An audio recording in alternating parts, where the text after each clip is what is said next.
Hey guys, I'm just going to briefly talk about why I believe Tatsumi is a great self-insert character, and I'll be referring to the anime version of him as that's what I'm most familiar with. Now, I feel like for the target audience, which I would consider to be, young teen males and stuff, I feel like he's a great self-insert character for him. I mean, I didn't quite resonate with him that much, and I kind of saw myself being closer to Green, which is a guy from the prequel manga, which none of you guys read. However, I still feel like a lot of folks out there do, and I'm going to attempt to explain why. So, right off the bat, we're introduced to Tatsumi. He's kind of naive and upbeat, and he's got plenty of aspirations. He just goes marching around thinking he's going to be the hero of his village, and, he's got some friends by his side, so the path is all kind of set out for him. But then that's when the punch in the gut comes for him, or the pivotal moment in literary terms. Hey, guess what? Life's a lot harder than you think, kid.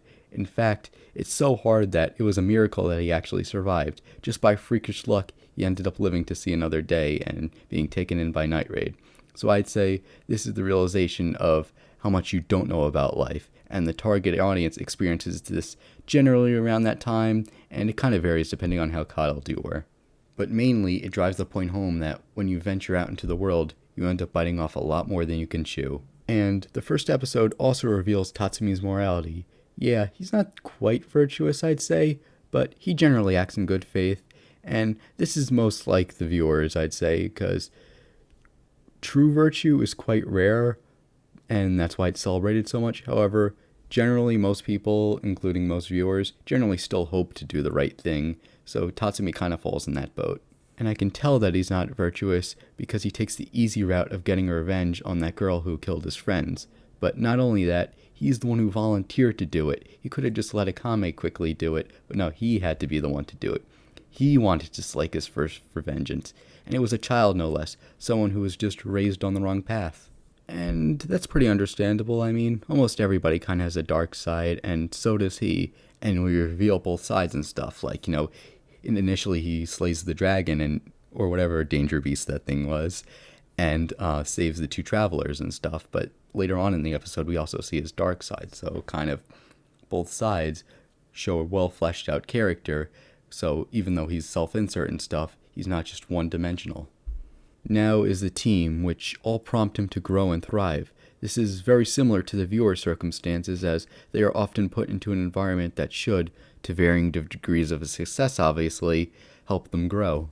First off is Bulat, and he's the member that Tatsumi kind of looks up to. He's the one who gets Tatsumi to get physically stronger, and he's quite impressive with the lance, I'd say, and it kind of fills you with awe. In addition to that, his cool demeanor is also something to be sought after. He's essentially someone who leads you into improving in this sort of skill, as a lot of viewers have had those types of people in their lives. Next, we got Shell. Now, I've actually already made a video about Shell, and I'll make sure to link that down below, but Shell is essentially the emotional support character, which is why it makes narrative sense for her to be the first one to go. You see, Tatsumi found solace and comfort in Shell. However, that was short-lived, as the story took that away from him, forcing him to confront the harsh world. I guess we can equate this to, living in shelter and comfort of your mother, and then suddenly being thrown out into the harsh world and having to confront that without having any place to go. Yeah, sure, he still had Night Raid and stuff, but nothing quite replaced Shell after we lost her in episode 6. Then is my waifu Akame-chan, and she also has an emotional role with Tatsumi as well as the viewer. We can see this in that episode when Tatsumi made Akame cry, showing that Tatsumi isn't really as emotionally sensitive and doesn't have the emotional intelligence quite necessary. And this is true for many guys around this time. They're barely in tune with that kind of stuff. I mean, I'm no an expert in that, so I'll just leave it there. But I still know enough to be able to see that and point that out. Then is Najinda, and she essentially plans everything out, and that's pretty true of the viewers. Yeah, they make the important decisions, but they often travel along the framework that society has left out for them, graduating high school, pursuing some sort of higher education, and then entering the job market. Obviously, I'm going to talk about mine. She was quite hostile to Tatsumi at first, and justifiably so. I mean, initially, he was only a fraction of what he really could be.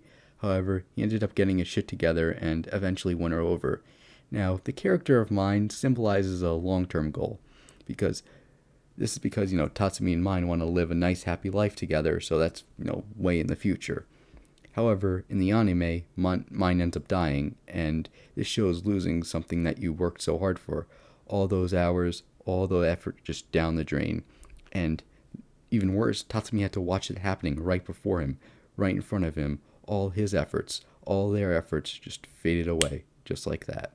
Now, in the manga, Mine doesn't die. Instead, she just ends up in a coma, and this symbolizes having to put your long-term goal on hold. Like, you really want to get back to it, but there's something far more pertinent in the way that you first need to address.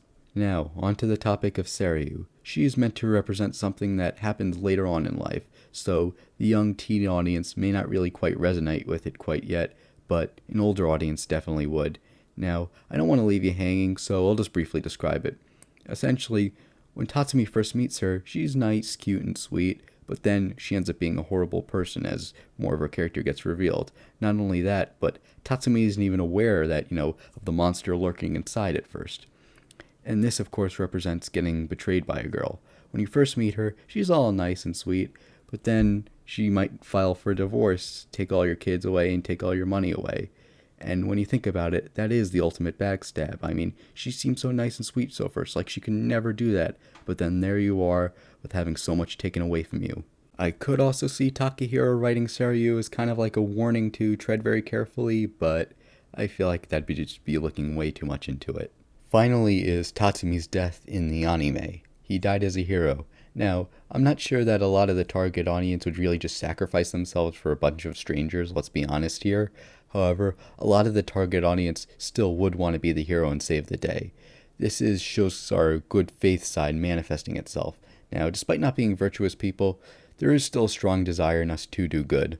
As for Tatsumi at the end of the manga, I really can't speak for that from any position of actual authority, as I haven't read the main series manga just yet. But the main reason why I spent this video talking about how Tatsumi's story is similar to the life experiences that the target viewers have experienced is because it really just allows us to sympathize and resonate with this character. We can really easily put ourselves in his shoes and feel an obviously toned down version of what they feel. These characteristics are what make self-insert characters good. Don't believe me? Just compare Tatsumi to characters like Kirito or Byleth. So anyways guys, what do you think? Which one of Takahiro's characters did you resonate with the most? Let me know down in the comments. Anyways guys, peace.